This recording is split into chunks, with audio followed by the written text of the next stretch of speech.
우리가 살아나가는 세상은 다양하게 변모하고 있습니다.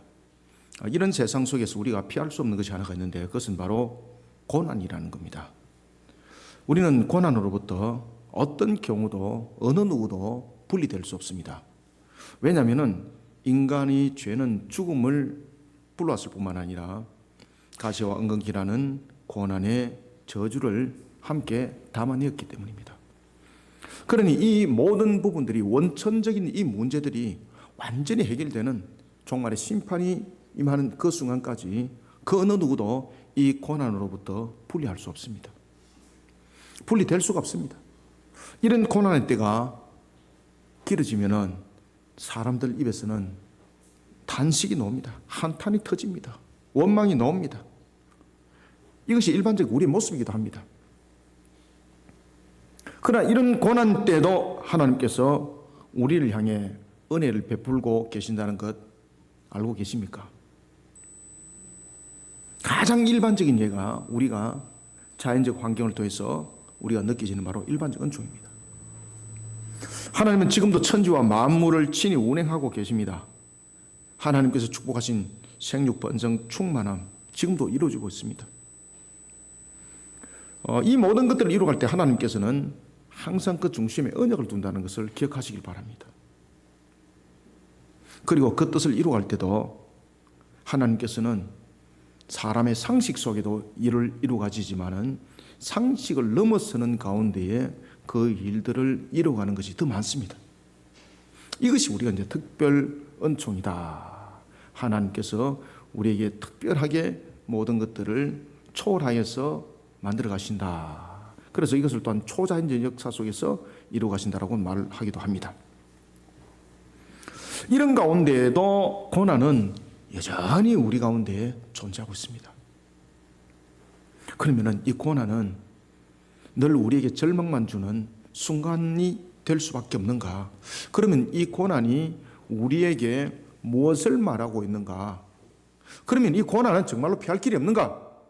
하나님께서 우리에게 이 모든 과정들을 살아가면서 분명히 지금도 일반적 은총 속에 그리고 또한 특별 은총 속에서 우리에게 은혜를 베풀고 계신다는데 그러면 이 고난은 피할 수 있는 방법과 이 고난은 이겨낼 수 있는 방법은 없는가? 여러분들은 어떻게 생각하십니까? 정말로 절망이 다가오는 그 순간, 그런데 이것도 여러분들이 반드시 기억해야 될 것은 하나님께서 모든 것을 주관하실 때는 우리가 눈으로 보기에 아름다운 것, 우리가 느낄 때 기쁜 것 이것만을 주관하지 않습니다. 하나님께서는 모든 것들을 함께 지금 주관하고 계십니다. 우리의 고난의 순간도 하나님이 주관하고 계십니다. 그러면 하나님이 주관하고 계신다는 것은 하나님이 간섭함 속에서 이것을 피할 길과 견딜 수 있는 길도 함께 생겨난다는 것입니다. 만약에 하나님께서 이 고난을 주관하지 않는다면 우리는 고난에 대해서 부딪힐 때에 우리는 절망으로 모든 것은 끝나는 것밖에 없습니다. 왜냐하면 이 고난이라는 것이 하나님의 다스림에 밖이 되었고 하나님의 주관하심으로부터 벗어난 것이 됐다면 하나님은 전능하신 하나님이 아닌 거예요. 아시겠습니까? 전지하신 하나님이 아니신 거예요. 언약에 대해서 신실하다고 그랬는데 언약이 신실함도 없는 거예요. 다 거짓말이에요.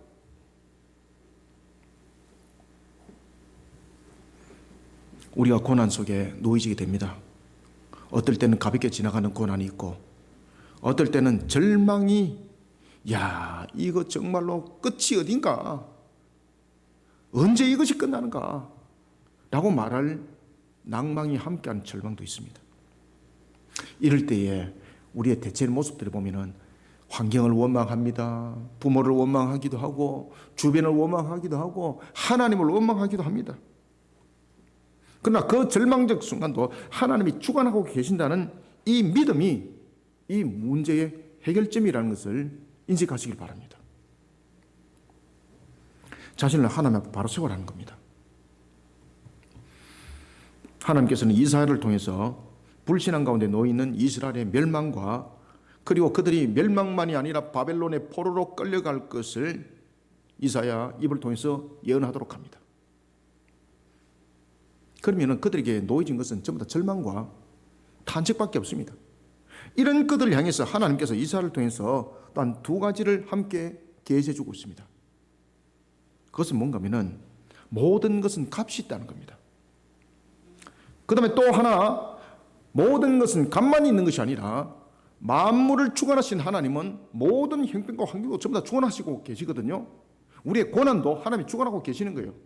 그래서 우리의 고난 속에서는 그 속에는 때로는 우리를 연단하여서 더욱더 점검처럼 들어쓰고자 하는 시험이 테스트가 있는가 하면은 값이 반드시 있습니다. 그래서 우리의 모든 인생은요, 값이 반드시 있다는 겁니다. 그런가 하면은 또 하나는 이 모든 고난과 이 모든 환경들을 이겨나갈 때에 자신을 하나님 앞에 새롭게 세워나가게 되면은 하나님께서 베푸시는 그 은혜로 이 고난을 이겨나간다는 것입니다. 이 대표적인 한 사람이 다윗이었습니다. 다윗은 여러분들이 잘 아시는 것처럼 자신의 잘못으로 인해서 고난의 값을 지불하죠. 그 고난의 값이 바로 두 사건이었습니다. 대표적인 두 사건, 바세바 사건, 그리고 또 하나는 그가 전투의 병사들의 그 군사력을 계수했던 그 사건. 그 사건으로 그는 값을 지불받게 됩니다. 그때에 다윗이 이 두 사건을 통해서 어떤 과정을 거쳐 나갑니까? 이 값을 원망하지 않습니다.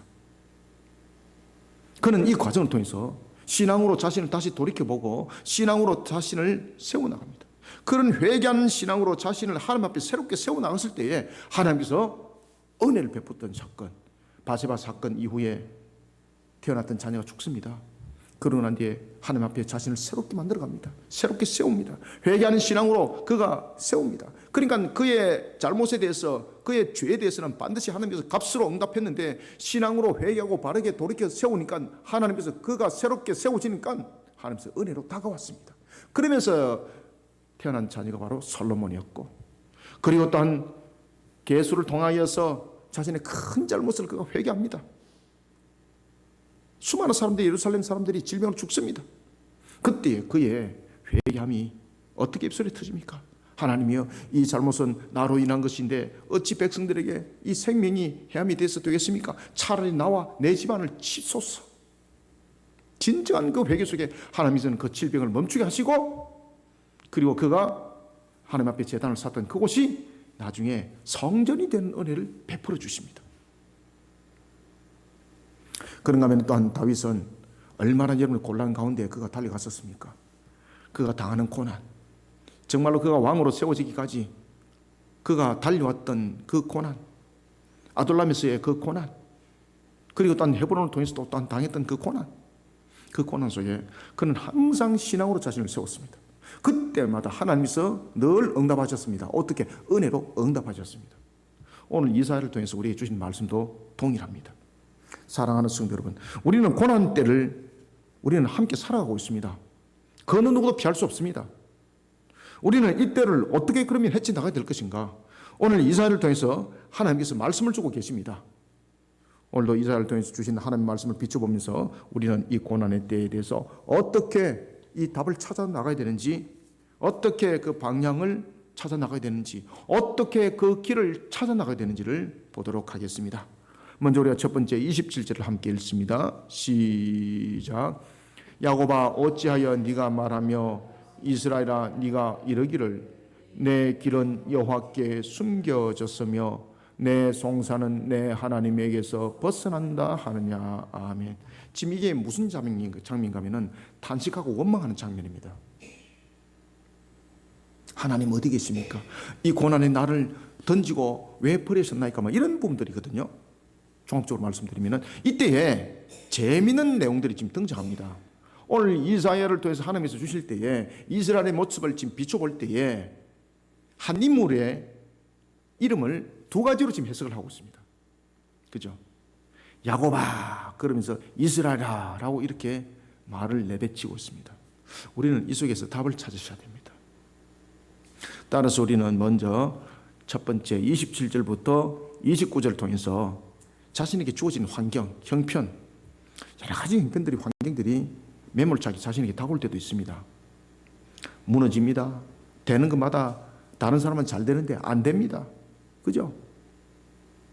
다 이유가 있습니다. 그때 우리는 이 환경들을 어떻게 이겨나가야 되는가를 잘 주시하시길 바랍니다. 수단과 방법을 찾아 나가는 것이 아닙니다. 모든 건 하나님의 주관하심이거든요. 저도 이런 경우를 많이 당해봤기 때문에 잘 알고 있습니다. 저도 어떤 문제가 부딪히면은 수단과 방법을 가지고 문제를 해결하려고 얼마나 많이 뛰어본 적이 있는지도 모릅니다. 여러 가지 방법을 통해서 이 문제를 해결하려고 막 수단과 방법을 안 가린 적도 있었습니다. 과거에. 그런데 그 문제는 그렇게 해결되는 것이 하나도 없었습니다. 오늘 본문을 통해서 우리에게 답을 주고 있는 거예요. 야곱아, 이스라엘아. 우리는 먼저 27절부터 29절 통해서 주어진 환경에 대해 불평하거나 원망하는 모습이 아니라 공의롭고 신실하신 하나님, 만물을 주관하신 하나님을 향한 믿음의 신앙으로 나를 새롭게 하셔야 됩니다. 그래서 고난의 때를 이겨나가야 합니다. 여러분, 우리가 하나님 앞에, 공의로운 하나님 앞에, 신실하신 하나님 앞에 우리의 신앙을 새롭게 한다는 것은 무엇입니까? 지금 내가 잘못되어 있는 그 부분에 대해서 그 값은 분명히 받아야 되거든요. 그 값을 피할 수는 없어요. 그런데 이것을 신앙으로 승화시켜야 되는 겁니다. 그래서 그 가장 좋은 모습들이 표본이 다윗에게 나타났던 거죠. 오늘 우리는 이 본문을 통해서 먼저 깨달아야 될 것은 하나님은 만물에 대해서 절대적 주권을 가지고 계신다는 것을 먼저 기억하시길 바랍니다. 그리고 무한하신 그 능력으로 만물 가운데에 친히 그 능력을 초자연적 역사를 통해서 바라고 계시고, 그리고 또한 모든 것을 주관하고 계신다는 것을 반드시 믿으시길 바랍니다. 이게 해결이 안 되면 신앙 가운데 자신을 못 세웁니다. 이게 믿어 의심치, 이게 믿어야 되는데 이것을 믿지 못하고 의심하게 된다면 어떻게 만물의 주관자, 절대 주권자, 그리고 무한하신 하나님, 초자연적 역사, 이게 내 속에 세워지겠습니까? 여러분들, 우리는 유한성을 가지고 있습니다. 하나님의 일하심은 무한성이거든요. 그래서 우리에게 가장 중요한 것은 유한성을 가진 사람이 이해하고 상식하는 폭에서 이 고난과 환경 앞에 대항하면 안 된다는 겁니다. 그러면 항상 이 유한성 속에서 넘어짐을 당하게 되고 또 다른 방법을 찾아서 해결점을 찾지만은 그 유한성 속에 또 넘어짐을 당하게 되는 겁니다. 나중에 더 크게 당합니다. 그래서 먼저 우리는 자신을 잘 돌아봐야 됩니다. 나라는 존재를 잘 돌아보셔야 됩니다. 지금 여러분들 우리가 보면 메타시대라 말하지 않습니까? 그러면서 이제 기계가 발전되어져서 뭐 생각하는 기계가 만들어지고 뭐 여러 가지 부분들이 전쟁에도 그런 도구들이 사용돼서 살상도로서 엄청난 일들을 지금 하고 있잖아요. 이 생각 잘 하셔야 됩니다, 여러분들요. 기계가 발달해서 과연 인간이 행복한가라는 것입니다. 우리의 행복의 관점은 어디에 있는가라는 것입니다. 우리의 만족도 마찬가지입니다. 모든 것이 많다고 만족은 이루어질 수 있는 거 아닙니다. 그렇기 때문에 항상 우리는 유한성 속에서 이해와 상식을 가지고 이 모든 것들을 바라보고 해결점을 찾게 되면 항상 유한성이 가져오는 그 한계점 속에 자신이 스스로 포로된 자가 되고 다시 한 번 더 갇힌 자가 된다는 것을 깨달으셔야 됩니다. 그래서 우리는 어떤 환경과 어떤 형편과 어떤 상황 속에서 제일 먼저 우리의 본질을 먼저 돌아봐야 되고 세상에 대한 주관하심에 대한 부분들을 우리의 신앙의 관점으로 먼저 돌아보는 것이 굉장히 중요합니다. 이것은 삶과 신앙으로 구별하고 있는데 이 삶과 신앙으로 구별하는 시대가 언제 일어났는가 하면 르네상스 시대 때 일어났던 거죠. 아시겠습니까? 그전에는 신앙이라는 부분들이 삶과 구별되지 않았었습니다. 그런데 이러한 인간성에 대한 부분들, 회복에 대한 부분들, 인간에 대한 절대 주권에 대한 부분들을 막 주장하면서 나타났던 그런 속에서 이제 르네상스가 발전하게 되고 그런 속에서 무엇을 밀어내버렸습니까? 하나님을 밀어내기 시작한 거예요. 그러면서 신앙과 종교를 결별시키고 이것을 분리내기 시작했습니다. 그러다 보니까 우리가 지금 이 모습이 된 겁니다. 유한성을 가지고 우리가 뭔가를 이해를 하고 상식을 가지고 폭을 정하고 그 속에서 하나님 잠깐 들여다서는 노입니다, 여러분들. 그렇기 때문에 늘 이런 구렁텅이 속에서 문제 해결점을 찾지 못하는 겁니다. 우리가 살아가고 있는 가운데 나타나는 고난, 이 세상의 능력으로는 불가능이라고 판단하는 그 모든 모습, 그 순간 그 안에도 하나님 안에 답이 있습니다. 그래서 무한하시고 전능하신 하나님이라는 것을 믿음의 신앙으로 확신하라는 겁니다. 하나님께서는 이사야를 통해서 이스라엘을 책망하고 있습니다. 이때에 두 이름을 사용합니다. 하나는 무엇입니까? 야곱입니다. 여러분들, 야곱의 이름은 출생과 관계가 있죠. 창세기 25장 26절에 의하면 야곱은 발꿈치를 잡은 자라는 의미를 가지고 있습니다. 두 번째, 이스라엘이라는 이름은 무엇과 관계 있습니까? 야복강 나루토와 관계가 있습니다. 창세기 32장 28절이죠. 야곱에게 새로운 이름이 붙여진 것이 바로 이스라엘이었습니다. 그 뜻은 무엇입니까? 하나님과 더불어 힘을 얻어 강하게 된 자. 특히 이스라엘은 언약의 성취에 따른 하나님의 의지가 강력하게 새겨진 특별한 이름이었습니다. 이런 이름이 창세기 49장 28절과 출애굽기 1장 7절에 의하면은 야곱의 12아들의 전체적인 족속이 되는 겁니다. 그래서 창세기 49장 28절과 출애굽기 1장 7절에 의하면은 야곱의 12아들들이 이스라엘 자손을 이루게 될 것을 예언하게 되고 그것이 성취되죠. 그죠? 예언했던 것이 창세기라면은 성취는 출애굽기죠. 하나님께서는 이 두 이름을 오늘 본문을 통해서 말씀을 주고 있는 겁니다. 왜 그 말씀을 주고 있을까요? 지금 분명히 이스라엘은 이사야 입을 통해서 장차 바빌론에 있어 멸망당할 것을 말씀했었고 장차 멸망만 당할 것이 아니라 포로로 끌려갈 것을 두 가지를 말하고 있습니다. 완전히 절망이죠. 망한 것도 절망인데 포로로 끌려갑니다. 이거는 살아있는 것보다도 차라리 죽는 것이 편하다 할 정도로 그 고통이 그들에게 함께 가해질 것을 포로로 끌려가는 것은 설명을 하고 있습니다. 얼마나 절망입니까? 헤어날 길이 없지 않습니까? 방법이 없습니다. 수단이 없습니다. 그런데 이 문제를 해결할 수 있는 방법이 무엇인가를 지금 가르쳐주고 있는 거예요. 그러면서 이스라엘을 지금 깨우치고 있는데 그것이 바로 뭔가 하면 야곱과 이스라엘을 깨달으라는 것입니다. 우리 쪽에는 여러분들요 항상 야곱과 이스라엘이 항상 살아있습니다. 모든 사람에게. 잘 주목해 보십시오. 첫 번째 야곱입니다. 야곱은 대체로 어떤 성격이었습니까? 당하는 고단과 당하는 어떤 순간과 위기가 있을 때 항상 어떻게 했습니까? 야곱이라는 이름은 항상 전전긍긍했습니다. 아시겠죠? 항상 전전긍긍하면서 야곱이라는 이름은 항상 무엇을 찾았습니까? 신앙을 찾았나요? 세상적인 방법을 찾았나요? 세상적인 방법을 찾았습니다. 자신의 형 에서를 통해서 장자권을 그가 뺏을 때도 야곱이라는 이름은 형의 배고픔을 이용을 해서 세상 물질을 통해서 그 장자권을 자신이 쟁취하는 것을 선택했죠. 그죠? 그래서 야곱이라는 이름은 항상 육신적인 판단, 당면하는 고난, 당면하는 과제, 당면하는 위기 앞에서 신앙으로 서지 못했던 모습, 그것을 대변하고 있습니다. 그래서 우리 속에는 항상 야곱이 살아있습니다. 그런데 이 야곱과 이스라엘이 갈라지는 터가 있었는데 그것이 바로 무엇입니까? 야복강 나루트였습니다. 우리가 야복강 나루트가 신약 성경에서 보면은 사도 바울이 다메섹과 연결되고 있습니다. 여러분들 잘 아시는 사도 바울도 다메섹에서 과거의 사울과 과거의 현재의 바울로서 갈라지는 역사가 나타나는 거죠. 야복강 나루트 우리의 사건의 현장입니다. 야복강 나루트 우리의 고난의 현장이 될 수 있습니다. 야복강의 나루트 우리의 위기의 순간이 될 수도 있습니다. 이때 우리의 모습은 신앙이 되지 못하면 야곱이라는 것을 반드시 기억하라는 겁니다. 야곱이 되니까 끌려가는 것만 생각하는 거예요. 끌려가면 끝장나구나. 이제 나는 죽었구나. 고난 속에 매여 있구나. 하늘이 무너지구나. 이것만 본다는 겁니다. 야곱이 되면은. 그래서 야곱아 이스라엘을 말하는 거예요.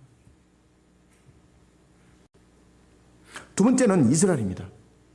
야곱강 나루트에서 한 이름은 야곱이었고 한 이름은 이스라엘이었습니다. 야복강 나루트에서 나타난 언약의 신실하신 하나님을 절대적으로 믿는 믿음의 신앙을 가지라 이 말입니다. 네 능력으로 이 문제 해결 못한다. 네가 가지고 있는 그 수단과 방법으로 해결 못한다. 여러분 야곱이 자신의 형 에서를 만날 때 피하려고 한 때, 두 때, 세 때를 만들어 갔지 않습니까? 만들어가면서 어떻게 했습니까? 앞에는 종들, 그 다음에 중간은 첩들의 아들들, 그 다음에 맨 뒤에는 누굽니까? 자신이 가장 사랑했던 아들. 딱 문제가 터지면 도망갈 거 국리. 작전 다 짰지 않습니까? 그렇게 작전을 다 짜가지고 무리를 해서 야복강을 건너게 했지만 자신은 건너지 못합니다. 왜? 분명히 작전을 잘 짰는데 자기가 볼 때에 야 이거 멋진데 라고 했지만은 뭔가 모르게 불안하거든요. 야 이 위기를 어떻게 견뎌낼지, 이 고난을 어떻게 이겨낼지 전전긍긍하고 있습니다. 여전히 야곱이었습니다. 여러분, 어떤 일에 대해서 즉각적인 응답과 해결이 없을지라도 영원하신 하나님, 언약의 신실하신 하나님을 믿어 의심치 마시길 바랍니다. 이게 이스라엘입니다. 유한성을 가진 야곱의 모습으로 하나님을 바라보면 눈에 보이는 것은 이길 수 없는 것, 무너지는 것, 고통당하는 것, 망한 것, 이것밖에 안 보입니다. 원망할 대상밖에 안 보입니다. 야, 저게 나를 속여가지고 다 빼먹었네. 그것밖에 안 보입니다. 야곱이 되면 말입니다. 아시겠습니까? 똑같은 사고, 사건, 똑같은 고난의 현장이 야복강 나루터인데 이곳에서 야곱이 되는 사람과 이스라엘이 되는 사람은 나중에 완전히 갈라집니다. 저도 야복강 나루터 많이 걸어왔던 사람입니다. 야곱 같은 생각으로 문제 많이 풀었거든요. 처음엔 잘 됐습니다. 그런데 그대로 다 말아먹습니다, 여러분들. 결국은 야곱의 모습은 자신의 눈에 보이는 것으로서 환경을 바라보게 되고 눈에 보이는 것으로 방법 찾아가게 되고 눈에 보이는 것으로서 수단을 만들어갑니다. 하나님 다 보고 계시는 거죠. 그때 하나님이 은혜를 안 베풉니다. 그래서 우리의 능력으로 갈 수 있는 한계까지만 딱 하고 탁 무너지는 겁니다.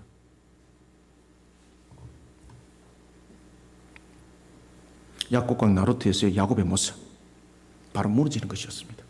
자신의 수단과 방법을 가렸습니다. 작전을 잘 짰습니다. 그런데 무너질 것밖에 없는 거예요. 하나님께서는 이스라엘을 통해서 자신들의 불신앙으로 인하여 바벨론의 포로로 끌려갈 것을 계시하고 있습니다. 그때 이 과정을 야곱의 시야로 바라보니까 무엇만 보였습니까? 무너질 것만 보이는 거예요. 무너질 것만. 다시 돌아올 것은 안 보이는 거예요. 언약이 신실하신 하나님은 안 보이는 거예요.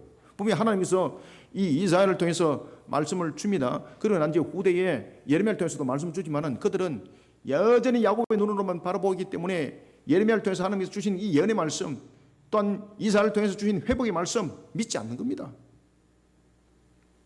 안 보이기 때문에. 안 보이기 때문에. 여전히 야곱의 시야 속에는 무너질 것만 보이고 절망만 보입니다. 그러나 이스라엘은 신앙의 눈을 뜨면은 달리 보입니다. 언약의 신실하신 하나님이 보이고요, 전능하신 하나님이 보이십니다. 영원하신 하나님이 보이십니다. 불변하신 하나님이 보이게 되는 거예요, 여러분들요. 나를 회복시킬 하나님이 보이시는 거예요, 여러분들요. 저도 수없이 제가 수술대 누웠지 않습니까? 뭐 저보다도 많이 누우신 분들도 계시지만 제가 수술대 8번 누웠지 않습니까? 저는 진짜로 위기 순간에 수술대에 누웠던 사건이 있었거든요. 그래서 의사가 담당 교수가 제보 직접 이야기했습니다. 수술 집도하기 전에 뭐라고 말하는가 하면, 목사님 오늘 제가 모험을 하겠습니다. 이게 무슨 말입니까? 수술하다 당신 죽을 수도 있다는 뜻입니다. 세상에 수술하는 교수가 환자한테 와가지고 내가 오늘 모험을 할 수 있습니다라는 건 무슨 뜻입니까, 여러분들요? 그런 말 안 하거든요. 근데 내한테 직접 그 이야기를 했어요. 그때 제가 야곱이었으면 제가 뭐라고 말했습니까? 교수님 저를 살려주세요 이렇게 말했을 거잖아요.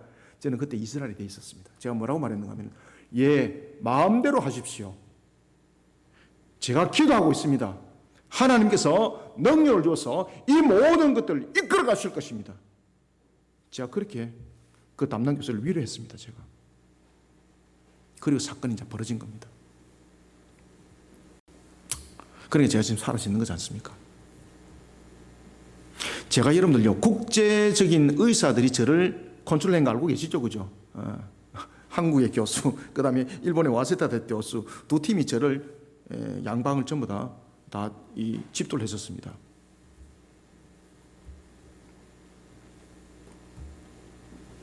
죽음의 순간을 2번이나 맞이했죠, 제가. 정말로 죽음이라는 공포 속에 딱 올 때에 정말로 괴로웠습니다. 그러나 살아계신 하나님을 저는 믿은 거죠. 나를 이곳에 그냥 두지 않을 것이라는 것을 믿은 거죠. 그때 주님의 음성이 들렸습니다. 그때 나의 본질이 나타났습니다. 하나님께서 세우신 교회는 어떻게 할까요? 저는 그 장면 지금도 잊어버리지 않습니다. 저는 하나님이 저를 회복시키더라고요. 모든 과정을 저에게 집중적으로 맞춰놓기 시작하더라고요. 은혜가 임하기 시작하는 거예요. 여러분, 무너지는 그 순간도, 세상이 끝났다고 하는 그 순간도 하나님을 믿으시길 바랍니다. 이스라엘이 됩니다. 이스라엘이. 27절부터 29절을 읽습니다. 시작. 야곱아, 어찌하여 네가 말하며 이스라엘아 네가 이르기를 내 길을 여호와께 숨겨졌으며 내 송사는 내 하나님에게서 벗어난다 하느냐. 너는 알지 못하였느냐, 듣지 못하였느냐. 영원하신 하나님 여호와 땅끝까지 창조하신 이는 피곤하지 아니하시며 곤비하지 아니하시며 명철이 한이 없으시며 피곤한 자에게는 능력을 주시며 무능한 자에게는 힘을 더하시나니. 아멘. 아시겠습니까? 야곱이 되지 말고 이스라엘에 대해서 이런 하나님을 바라는 겁니다. 살아있다는 거야. 살아있다는 거. 의심하지 말라는 거야. 의심하지 마라. 제가 그 과정 속에 제가 산 증인이잖아요. 제가 중환자실에 회복실에 딱 있는데 이 레전드들이 인수인계를 딱 하면서 제가 이제 그때 깨어 있었거든요. 딱 저를 인수인계 딱 하면서 제가 지금도 안 잊어버려요. 뭐라고 말하는 자기들끼리 속닥거리면서 이러더라고요. 오늘 저 환자 큰일 날 뻔했다. 저 환자 생명 끝날 뻔했다. 그런데 저 환자 진짜 대단하더라. 지금까지 우리가 겪었던 환자하고 완전히 다르더라. 그때 제가 눈물이 쫙 걸렸었죠. 그래 제가 의식이 있으니까 그래 이놈아, 그래도 내가 목사다. 내가 너희들이 집도하고 있을 때 나는 기도하고 있었다. 나는 살아계신 하나님이 나를 지키시고 나를 회복시킬 줄 나는 그 믿음으로 나를 세웠다. 내가 여러분들 자신을 믿음으로 새롭게 하시길 바랍니다. 하나님은 모든 환경과 모든 시대를 초월하고 현존하고 계시는 살아계신 하나님이십니다. 이 믿음 없으면 안 돼요, 여러분들요. 우리는 부딪히는 환경에 대해서 믿음의 신앙으로 자신을 새롭게 세워나가는 신앙이 되어야 합니다. 신앙과 삶을 구분되면 안 됩니다. 여러분들이 잘 아시는 위대한 선지자 엘리야도요, 야곱 때가 있었어요. 열왕기상 18장 22절 이하에 보면은 그는 어떤 사람이었습니까? 여러분들이 잘 아시는 것처럼 갈멜산에 바알 선지자 450명과 대결했잖아요. 그리고 그를 단칼에 그냥 날려버렸던 위대한 선지자 있지 않습니까?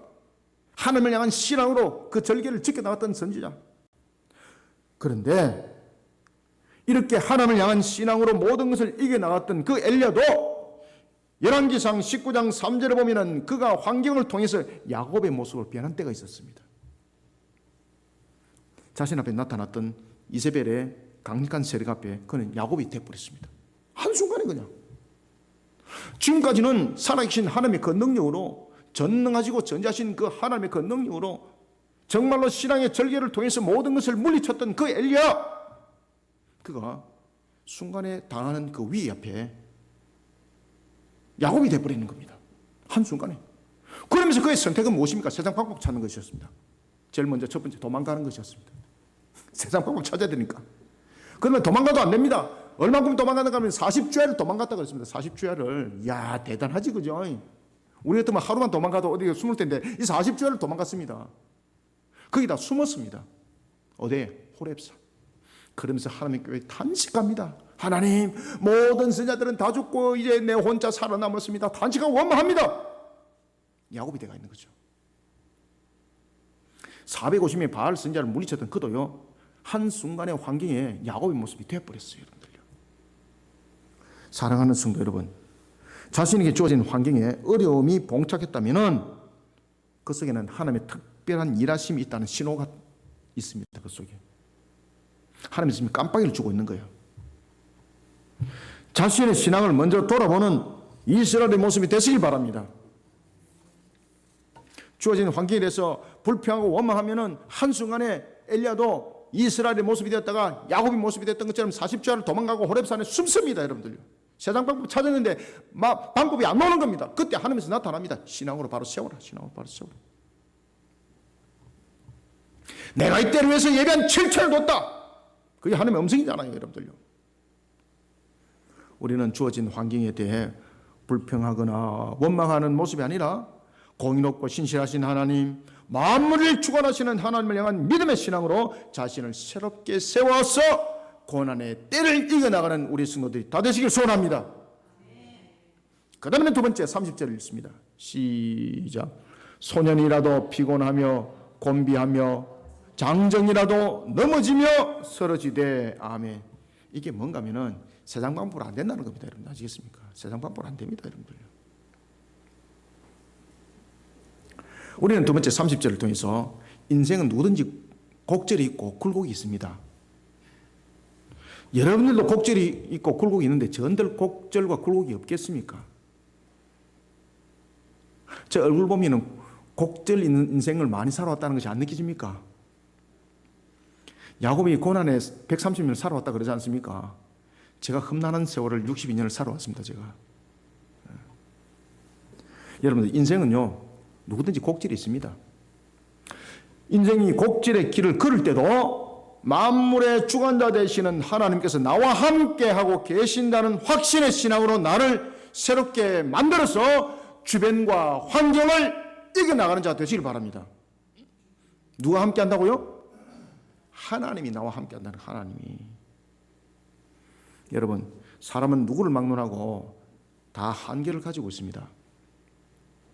이것은 부인할 수 없는 사실입니다. 어느 누구도 만능자는 될 수 없습니다. 그러나 하나님은 전능하십니다. 만능 후에 전능입니다.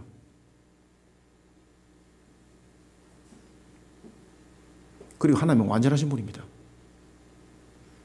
하나님은 땅끝까지 모든 것을 자신의 무한하신 지혜와 무한하신 능력으로 창조하신 분입니다. 이게 과학으로 해석되지 않습니다. 과학은 유한성이거든요. 절대 해석 못합니다. 날고 기는 과학자가 나타나고 날고 기는 과학 프로그램이 나타나도 이게 해석 안 됩니다. 유한성이 무한성은 해석할 수 없습니다.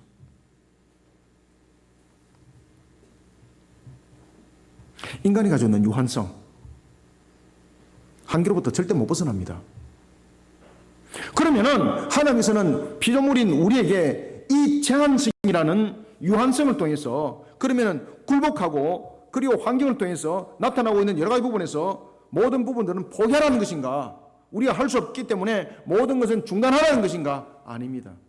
그래서 이 속에서 야곱과 이스라엘이 다르다는 겁니다. 야곱은 한계를 통해서 제한성을 보는 거예요. 그 속에서 절망하거든요. 그런데 이스라엘은 제한성을 보는 것이 아니라 하나님을 바라봐요. 자, 여러분들 우리가 유한성을 가지고 있습니다. 그럼 어떤 문제가 복잡한 문제가 터졌습니다. 어떤 환경의 문제가 터졌습니다. 그러면 유한성으로서는 절대 해결 못해요.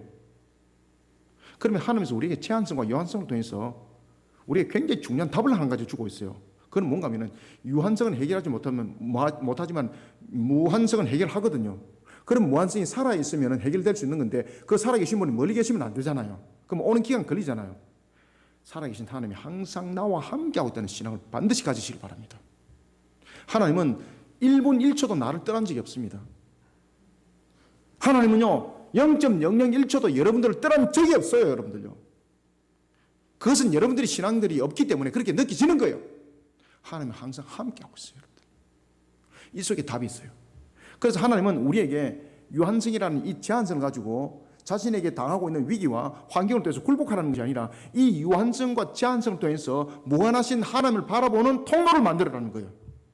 그래서 우리의 유한성과 제한성은 어떤 한계적 측면에서 굴복당하고 어떤 능력 없음 속에서 무너짐을 당하는 조건이 되는 것이 아닙니다.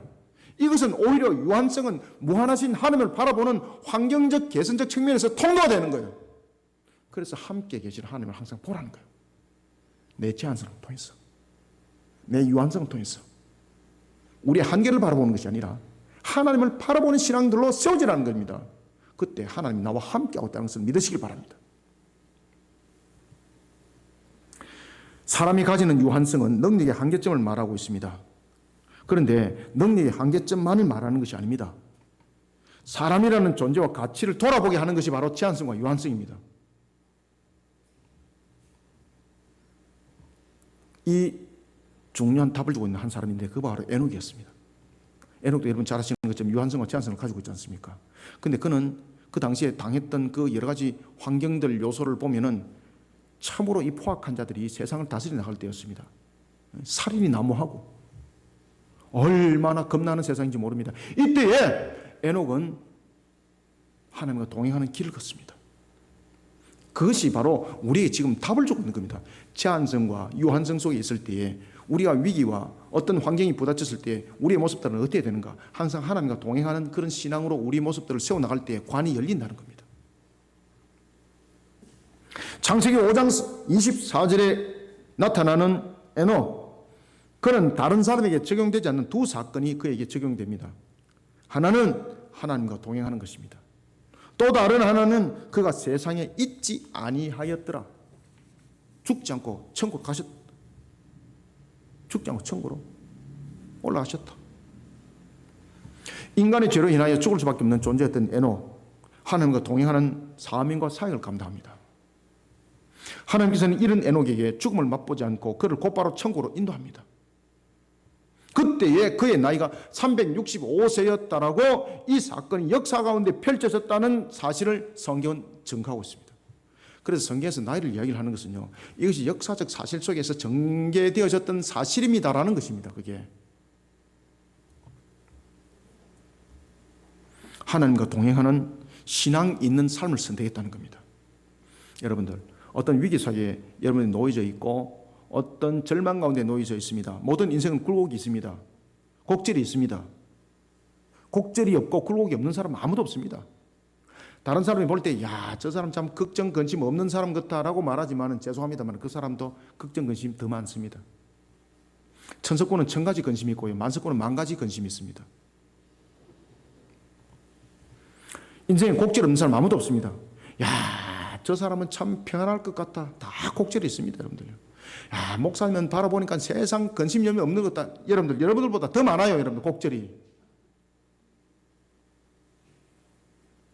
그런데 저는 이 곡절과 이 모든 굴곡을 어떻게 헤쳐나가고 어떻게 이겨나갈까요?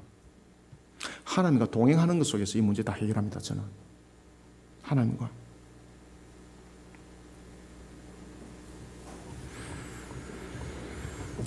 인생의 절정기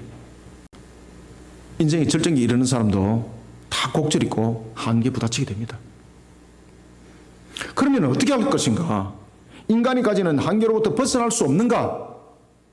그런데 성경은 여기서 답을 주고 있습니다. 하나님께서 나와 함께하고 계신다는 이 신앙의 확신의 신앙으로 이 문제를 해결하는 것입니다. 30절 다시 읽습니다.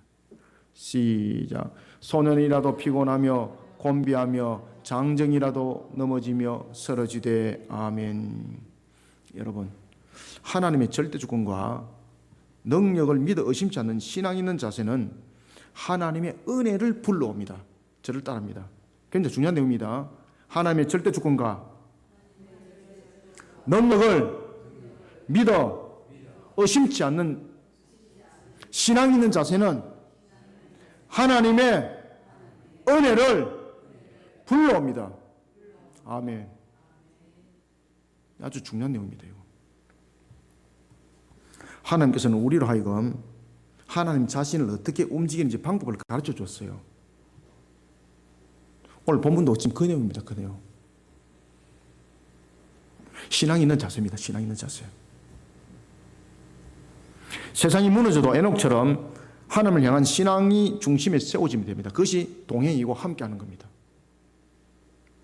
하나님께서 나와 함께하고 계신다는 확신 있는 신앙은 하나님을 움직이는 열쇠가 됩니다. 여러분들요. 바로 은혜를 불러옵니다. 하나님의 은혜를 불러옵니다.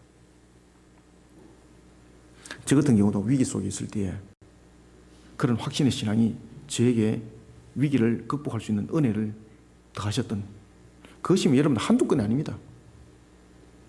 제가 여러분들 걸어왔던 그 과정들 여러분 설학은 베스트셀러 됩니다. 여러분들요. 제가 말씀의 사역만 하려고 제가 하나님 앞에 엎드린 자이기 때문에 제가 그런 유치한 것에 대해서는 어떤 사람들에게 동정심을 구하지 않고 그것을 가지고 세상의 사역을 안 하려고 제가 이미 결정진 사람이기 때문에 그렇지. 정말로 저도 세상 사람들처럼 그렇게 이야기하고 나의 모습들을 드러내면서 뭔가를 하려고 그러면요, 구름대처럼 사람들 모여들어요, 여러분들요. 제가 산전인이거든요, 제가요. 신앙 있는 자세가 더 중요한 것입니다. 하나님께서 나와 함께하고 계신다는 확신 있는 신앙은 하나님을 움직이는 열쇠가 됩니다. 머릿속에 인지하시기 바랍니다. 잊지 마시길 바랍니다. 인간이 가지는 유한성의 보편적 한계도 이런 신앙으로 극복이 됩니다. 에녹처럼 신앙 있는 자세를 가리켜서 하나님과 동행한다고 말하는 겁니다. 오늘도 하나님과 동행하기 위해서 여러분들이 무슨 부적을 붙인다든지 주술을 외워준다든지 그건요 바로 무당 잡기입니다.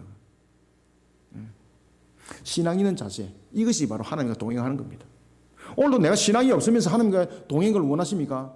그거는요 무당 잡기를 통해서 자신의 몸에 부적 찍고 다니는 것과 똑같습니다. 여러분들요. 신앙 있는 자세를 가지시기 바랍니다. 이것이 하나님과 동행하는 겁니다. 만물의 주관자 되시는 하나님께서 나와 함께하고 계신다는 확신의 신앙으로 에녹처럼 하나님의 뜻을 펼쳐 나가는 신앙 있는 자세는 실타래처럼 엉켜있는 삶이 은혜 단비를 부어줍니다. 그래서 실타래처럼 엉켜있던 그 실타래가 풀려지고 아름다운 옷이 찢어지고 입혀지는 은혜의 문이 열려지는 겁니다. 그 대표적인 한 사람이 제가 늘 그러잖아요. 다윗이라고 말입니다. 마태복음 6장 33절은 말씀합니다. 그런즉 너희는 먼저 그의 나라와 그의 의를 구하라. 그리하면 이 모든 것을 너희에게 더하시리라. 아멘. 인생에 굴곡이 있습니까? 곡절이 있습니까? 그 길을 걸을 때도 만물의 주관자 되시는 하나님께서 나와 함께하고 계신다는 확신의 신앙으로 나를 새롭게 하여서 주변과 환경을 이겨나가는 자들이 다 되시기를 소원합니다. 마지막으로는 세 번째 31절을 읽습니다. 시작. 오직 여호와를 앙망하는 자는 새 힘을 얻으리니 독수리가 날개치며 올라감 같을 것이요 다른 박질하여도 곤비하지 아니하겠고 걸어가도 피곤하지 아니하리로다. 아멘. 자, 여러분들 오늘은 이 31절 통해서는 독수리를 주목하셔야 돼요. 그리고 여호와를 앙망하는 것을 주목하셔야 돼요. 이 두 개의 답이 딱 있습니다. 마지막으로 세 번째는 세속의 길을 반드시 거부하시길 바랍니다. 물질을 끌어모으기 위해서 불의한 자들과 손잡고 부정한 방법 쓰고 음란한 짓 하고 그것을 세속이라 그러거든요. 하나님 반드시 값으로 돌립니다. 하나님 살아계시거든요. 하나님은 공의로우신 분이거든요. 절대 용납하지 않습니다. 그런 재물 넘나보지도 마시길 바랍니다. 그래서 기독교인들은 땀 흘려 일하시길 바랍니다. 정직하게 살아가시길 바랍니다. 성실한 자들이 되시길 바랍니다. 그렇게 인정받으시길 바랍니다. 마지막으로 세속의 길을 거부하고 여호와를 앙망해야 됩니다. 여호와를 앙망하는 신앙의 걸음으로 나를 새롭게 하여 하나님의 도우심과 무한한 능력으로 자신의 삶을 일으키는 자가 되어야 합니다. 성경 보면은 독수리에 대해서 크게 두 가지를 설명합니다. 다양한 부분들로 설명을 하기도 합니다만은 권능, 권세 이런 것들도 군사 이런 것들도 설명합니다만은 가장 대표적인 것은 두 가지입니다. 첫 번째는 보면은 레위기 11장 13절에 보면 독수리가 무엇으로 나타납니까? 먹지 못할 부정한 새. 그죠? 부정한 새. 그런데 반대로 출애굽기 19장 4절에 의하면은 독수리가 무엇으로 등장합니까? 하나님께서 보호하시는 것. 그죠? 그리고 요한계시록에도 보면은 무엇으로 등장합니까? 보호하는 것. 두 기능이 완전히 다르죠. 이걸 주목하셔야 됩니다. 이걸. 그 외에 빠른 군대, 영적인 활력, 여러 가지 부분들로 비유가 되고 있습니다. 여기서 우리가 두 가지를 주목해야 됩니다. 바로 부정한 것과 하나님의 보호하심. 똑같은 독수리인데 하나는 부정한 것이고 하나는 하나님 보호하심이에요. 선택에 따라서 그 결과가 그렇게 나타난다는 겁니다. 이 사회는 세상이 소용돌이치는 순간이 될지라도 세상이 무너져서 이야 내가 헤어날 길이 없구나 하는 그 순간에 놓일지라도 여호와를 앙망하는 자 되라는 겁니다. 이 여호와를 앙망하는 자 됐을 때는 이 독수리가 보호하는 독수리가 됩니다. 그런데 신앙의 선택을 하지 않고 세상의 세속을 선택했습니다. 그러면 이 독수리가 무엇으로 나타나죠? 부정한 것으로 나타나요. 여러분들요. 자신을 결국 죽이는 것으로 나타나요. 앙망한다는 것은 무엇입니까? 우리가 그냥 국어 사전적 측면에서 앙망은 무엇입니까? 쳐다보는 것, 바라보는 거잖아요. 여기 성경 관점에서 딱 들어와야 돼요. 그래서 여호와를 앙망하라고 말하는 거예요. 그냥 한글 성경으로 우리 한글 사전으로만 말한다면 앙망한다는 것은 바라본다는 것은 뭔가를 바라보고 뭔가를 쳐다보는 것 이런 것을 말하고 있는 것이거든요. 그렇기 때문에 앙망한다는 것 속에는 희망과 실현되기를 원하는 마음이 있어요. 그런데 여호와를 앙망한다는 속에는 내용이 달라집니다. 여호와를 앙망한다는 속에는 무엇이 있는가 하면요, 환난과 고난이 역경이 놓일지라도 인내하는 신앙의 자세를 가지라는 겁니다. 그런데 이 인내하는 신앙의 자세가 하나님의 방법이 되어야 된다는 거예요. 그래서 여호와를 앙망하라는 거예요. 여호와를 앙망하라. 뭔가를 바라볼 때도, 뭔가를 원할 때도 세상적인 방법 바라보지 말고, 세속적인 길 바라보지 말고 하나님의 방법 안에서 그 내용들을 바라봐라는 겁니다. 여러분, 하나님은 생육 번성 충만함에 대한 축복을 하신 것을 알고 계십니까? 신앙대로 하면은 목사님 먹고 살 길이 없어요. 말 같은 소리 하지 마시기 바랍니다. 신앙대로 살아가면 생육 번성 충만합니다. 더 잘 될 줄 믿으시기 바랍니다. 세상적인 방법 끌어모으니까 안 되는 거죠, 여러분들요. 여호와를 앙망하는 모습으로 새 힘을 얻으라고 오늘 성경은 이사야를 통해서 강조를 하고 있습니다. 여러분, 여호와를 앙망한다라는 이 말씀 가운데는 신앙의 어떤 한 모습을 설명하고 있습니다. 어떤 신앙의 모습이 앙망하는 모습이 될까요? 첫 번째는 세속의 길을 거부하시길 바랍니다. 이것이 여호와를 앙망하는 길에 들어서는 겁니다. 여호와를 앙망하는 것은 양다리로 안 됩니다. 양다리는 간에 찢어집니다, 여러분들요. 그래서 신앙으로 세워지라는 것입니다. 앙망하라는 것은 세속의 방법을, 세속의 길을 거부하고 신앙으로 세우라는 것이 앙망입니다. 그래서 여호와를 앙망하라는 겁니다. 그러면 두 번째는 여호와를 앙망하라는 것은 무엇인가 하면요, 실천하는 신앙의 걸음을 걸으라는 겁니다. 실천하는 신앙의 걸음을. 그럴 때에 세상의 부정한 독수리가 아니라 하나님의 권능이 함께하는 출애굽기 19장 4절의 독수리의 역사가 일어난다라는 것입니다. 하나님의 능력과 보하심이 함께할 것입니다.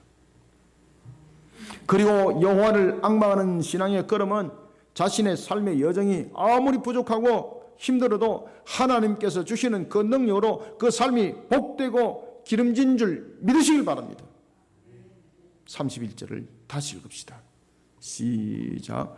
오직 여호와를 앙망하는 자는 새 힘을 얻으리니 독수리가 날개치며 올라감 같을 것이요 다른 박질하여도 곤비하지 아니하겠고 걸어가도 피곤하지 아니하리로다. 아멘.